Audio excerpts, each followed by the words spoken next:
Hey guys, and welcome back to another episode of Draw with T. I've got another long episode for you guys here because I am drawing another one of my characters from start to finish digitally. Now this is Kaya, the Duro one of my Duro characters. Basically, a Duro is a dark dryad elf race that I invented for my story Kalismir. And Kaya's one of the main characters. We don't see too many Duro characters, but yeah, she's one of the main ones. And here is one of my first serious drawing on my new Huion tablet. So if you didn't know, I've got a new Huion tablet. I did a little review video of it, so go check it out if you haven't seen it already. It's really cool.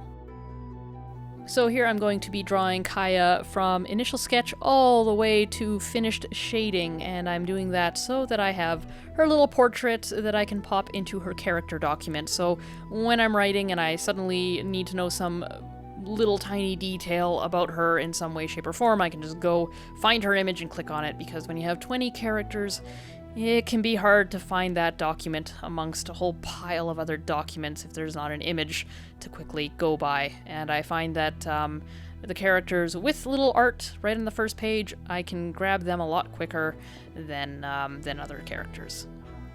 So this sketch is moving along quite quickly, but here we're going to take some time and kind of fiddle around, because everything about Kaya I'm quite happy with, except her hair. That was kind of the main point in the last episode where I was trying to figure out her hair, and actually that one would have worked. That one was actually fine. But I was sketching this kind of later in the day, and I was struggling with her hair, and there were many ways that it could go, and many ways that didn't seem to make all that much sense. So I took a lot of the haircuts that I did in the paper sketch episode that I did last, and I just started drawing them here and just trying to explore them on this sort of base model. And ultimately, I kind of went with a classic look. I think if maybe I'd stopped and taken pictures of some of these and compared them, I might have gone with something else. Probably not this one right here. But there were some other options that I just drew that were actually quite nice. And, it's actually, now I'm happy that I'm recording some of my sketches, because I wouldn't have known that. But now I know, if future me needs some ideas, I can just refer back to this, which is nice. But sometimes that's just how the cookie crumbles. When you're in it, you don't really realize that you should be taking pictures, you're just in the flow or whatever. Here I was trying to make something spiky work, which just wasn't in line with Kia. I mean, eventually it might be, but not at the time, not the majority of her in the story. And it's good to do this sort of stuff. I mean, it's a lot easier to do it digitally. If you draw a nice face, it's very easy to lay down some layers and draw different hairstyles overneath. Overneath, there's a nice word for you. So I decided to take a quick break from the hairstyles and draw a more classic Kaya, which classically she's always had a hood and kind of a thing over her face. I don't know if she will in the kind of the current bit of the story, but I decided to bring that back and just kind of see how it looked, and maybe that would help me with the hair, and I kind of just wanted to draw it because it looks kind of cool. And then once I drew that, I decided to get back to it and continue drawing with the hair, and I realized I forgot some neck markings of hers, so I just quickly put that in. And I think at this point is where I start coming up with sort of the final hair that I decided to go with. It's not very original. It's still kind of got that issue of looking very similar to Tristan's. I probably should have left that braid in there. That's kind of a nice idea, actually. Would have helped set her apart, but I ended up chopping it, unfortunately. And it looks like I actually continue to play with this quite a bit, which is good to do with concept art and stuff. Obviously, I was in a very, very picky mood when I was drawing this. Maybe it was somehow linked to me having this new tablet, and this new tablet is just amazing. I knew it would change the way I drew, but I did not expect it to change it both as drastically and subtly as it ended up changing it. Basically, I was able to draw on a much bigger scale, and instead of drawing from my wrist, I'm kind of now able to draw from my elbow, and being able to see, everything literally on a monitor and being able to draw on that monitor makes my lines a lot more certain, whereas with a screenless tablet, I just have to guess and hope that this long line I draw ends up from point A to point B, whereas with a screen I can look at point B, start at point A, and then drag it to point B, and just, which speeds things up quite a bit. So maybe because of that speed and that fluidity, I was more in a mood to try things and play around and just, explore things that would otherwise be arduous and kind of hard, especially like these long lines. Yes, they are sketchy, as sketchy as I normally draw them, but if I'd wanted to, I could have drawn them a lot smoother. Now here I'm going to be inking, and this is very interesting because this is where I expected the tablet to massively improve my performance. Right here in this instance, me inking Kaya here, it actually didn't, but that's my own fault. I had totally forgotten that I hadn't calibrated the tablet. I didn't fully understand what calibrating was, so where I was putting my stylus down was a fraction different from where it was actually landing. And it's subtle, but like little things like that little overlap kept happening, and I kept having to sort of adjust and change things, and I was getting used to the changed sensitivity. It felt like if I drew lightly, then there was almost no ink, and then if I drew kind of heavier, there was suddenly too much. So it was like there was more of a graph that was happening. I don't know. My old tablet has good sensitivity, but not as much as this. So I don't know. Maybe I'll have to change to a different pen brush, or maybe I'll just adapt. It's hard to say. But I think the next time I ink something, when I remember to calibrate it, I think it'll go a lot faster and a lot smoother than this did. But I'm curious if you guys notice a difference, because I notice one in that while I'm inking this, it's not spinning around like a record. And I hated how that was when I would record it, but there was no other way of getting certain lines just because I couldn't draw blind. And, the only way to draw things was to draw them from angles that I was very, very certain about, which meant rotating things a lot. And when you speed that up, it just looks terrible. It only is appropriate if you put it to that soundtrack. You spin me right round, baby, right round. That one. That's the only time it's ever good. This inking did take me longer, probably longer than usual. I'm not entirely sure if that was just me adjusting to using the tablet or the design. I'm not sure, but I feel going forward things will be a bit faster. I think I'll need to take some time to sort of do some tests with some other ink brushes, because suddenly I feel like there's a lot more options open for me. I've always been using this one ink brush because everything else just didn't quite work in a way I liked. They were, too thick, too thin, sensitivity wasn't right, or, just like the way the line would look with the multiple passes I had to do with my Wacom just weren't good. But I suddenly feel like there's a lot more brushes in my toolbox that I can use now, so that could be fun. Could be very, very fun. Now, I felt when I was drawing this that my line work was very different from how I normally ink. The nose there is a lot more of a darker line than the edge of the face, which is very unusual. Normally that would be reversed. And I was just kind of letting stuff like that happen because there's just something about the sensitivity that was different. But looking at it through this lens, I think it actually turned out quite well and very similar to how I normally ink. So here initially I was going to actually do two portraits of Kaya. Since I sketched one with her hood on, I figured, well, why not just take that to finish? And that was the plan. I even inked it here, as you can see, but ultimately I actually didn't take that one to finish. I kind of just didn't like how the bottom area where the neck was. I didn't like how that looked. Also, I kind of was short on time.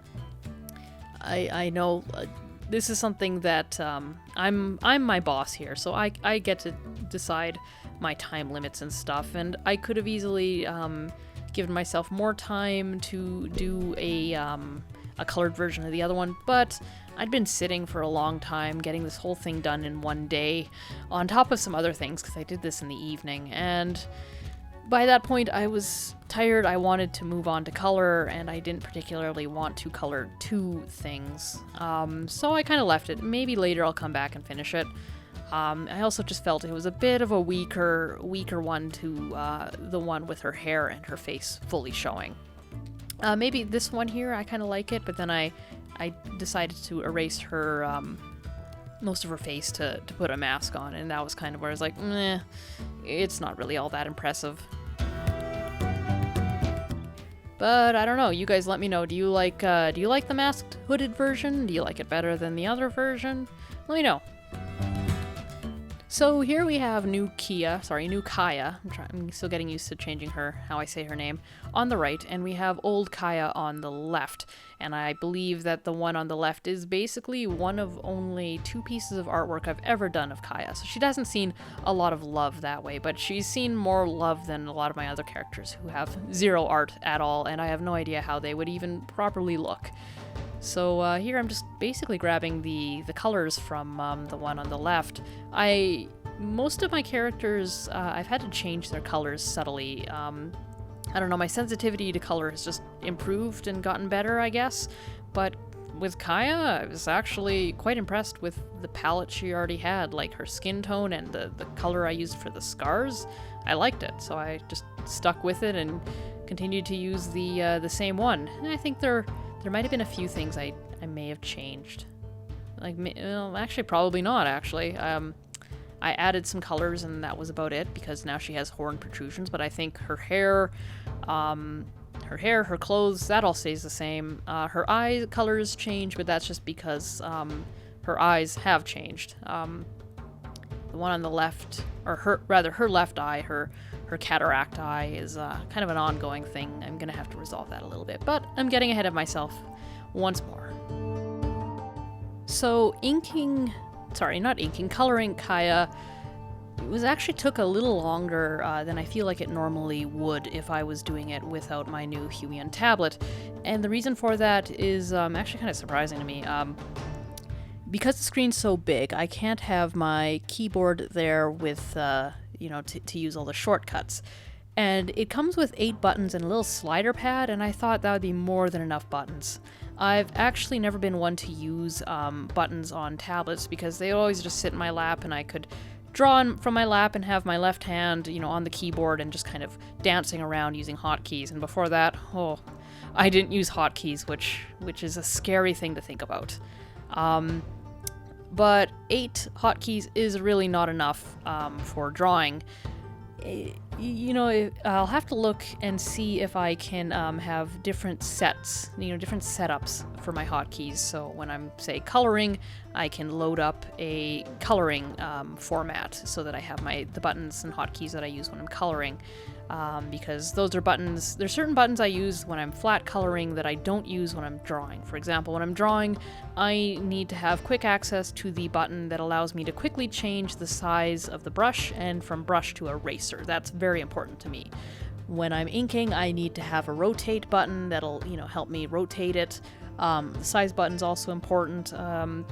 Opacity and stuff like that. But when it comes to coloring, that one's very, very different, actually. And I need quick access to the eyedropper tool. I need quick access to, just kind of opacity and other buttons that I don't use at any other time. And unfortunately, I'm really hoping that it allows for some kind of, uploading and downloading of configurations, because that would be real sweet. But even if it doesn't, I don't think it'd be too much effort for me to just, write down, this is, how to map my coloring buttons, how to map my drawing buttons, and then before I do either, just going in there and fixing it. It's obviously not ideal. I'd prefer to have, just a system where I could just switch between them. But given that this tablet was under $1,000, and it's more of a software thing, I'd be chill with having to do that. If this is a $3,000 Wacom, I would basically expect this thing to do my frickin' laundry for me for that price, especially if it wasn't a portable computer. And on that note, I'm actually not a huge fan of the portable computer Wacoms. I'm sure if I had one, my opinion might change, but it's mainly just a price thing. I can't justify spending $3,000 on what's essentially a small portable laptop that has a drawing screen on it. It's useful. I just don't take my digital drawing out enough to do that. I'd probably get myself an iPad because I'm mainly just sketching until I can get back to work at my desktop. And it's not that I come back to my desktop or whatever because it's powerful. It's just where I feel comfortable drawing. So I got all my tools here, and it's a lot harder to set up in the middle of nowhere in the woods with a laptop or whatever, a screen tablet to draw. So I'd probably get an iPad, light drawing or something on the go. That sounds pretty cool. Because of my tangent, I kind of missed talking about some points here that I did. So I actually went back and added in some extra markings onto Kaya. I was actually going to keep her cheeks free just so the scars stood out. But then I kind of realized it'd be really cool to have the scars actually interrupting some cool face markings. So I decided to go in and do that and just kind of fix up her nose markings. And then her eye gave me a lot of trouble because originally, as you can see on the left, she had kind of normal colored eyes, so having a cataract eye made sense, right? It's just everything is a little lighter than it would be if it wasn't cataract. But what does a cataract eye look over a dark sclera? I really don't know. I tried some variations where it was very light, and it just felt very gray, and it started blending in with her skin, which I didn't like. So then I went very light, and I feel like when I make it very light, like it is here, or rather not, because that's too dark. But when I make it lighter, it suddenly makes her other eye look like the weird eye. I don't know. It's going to be an ongoing thing. I kind of gave up on it. It was really hard to make it look cataract when her other eye looks so dark. But I think it is cool that she has different colored eyes, and maybe that'll just be the plot point. Maybe it won't be a cataract eye. Maybe it's just something affected by magic or magical poison or something that her eye is maybe, I don't know, solid green or something like that. Anyways, done with the flat coloring. Now we are moving on to the shading, which is actually a dream on the Huion. Which is kind of interesting. I thought what would be the easiest would be inking, which I think it kind of is. I'll have to try it again with it properly calibrated. But I wasn't anticipating this to be such a dream. I do try to do the cartoony cell shaded look, but it's actually quite arduous for me to do so, and it's actually kind of easier for me to do a sort of in-between where it's a little bit soft cell shaded, I guess. But working with this Huion, oh my goodness, I could just lay things down with such confidence that I didn't have to go back and do as much massaging and editing, and I was actually enjoying laying down the very solid colored lines without any gradients. You'll notice on some of my other stuff that there's often a very soft gradient, kind of like on the left here, you can see with Tristan, her pauldron there is very soft, and it kind of works, like the whole thing works, but it doesn't have that same, like, cartoony, decisive cell shading, which I'm trying to do just because I worry that too much soft shading, will just kind of, I don't know, not look good. It won't look as defined or precise.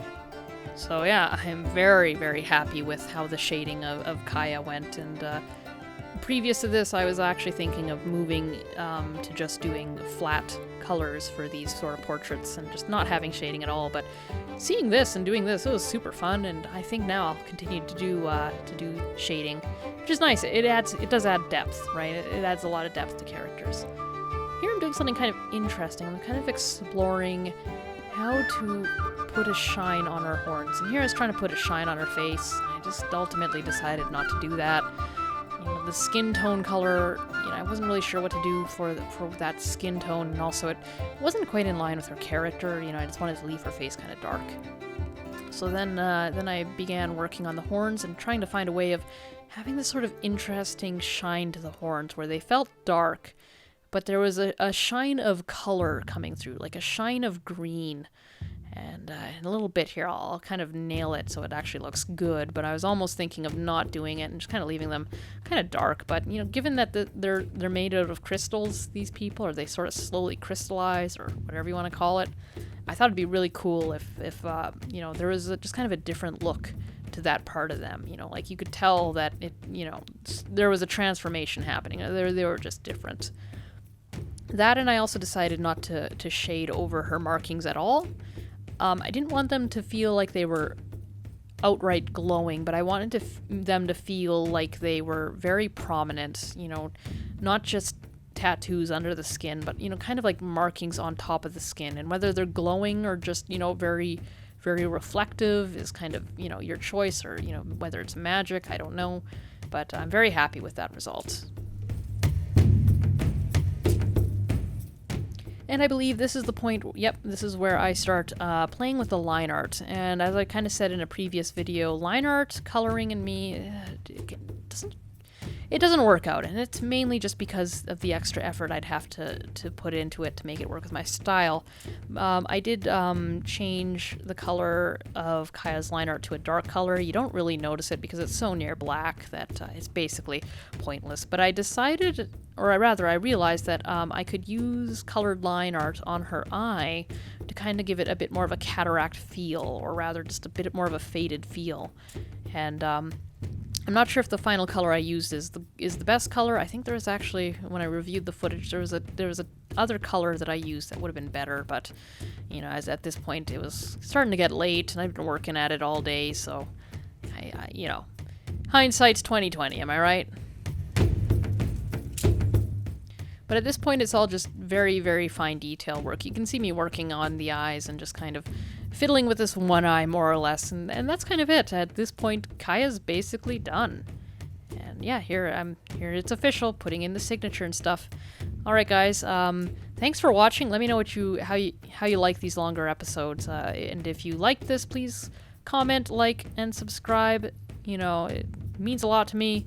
And I will see you guys in the next episode. I'm not sure what it's going to be. We'll see when we get there. Have a good evening, night, day, whenever you're watching this. See you guys.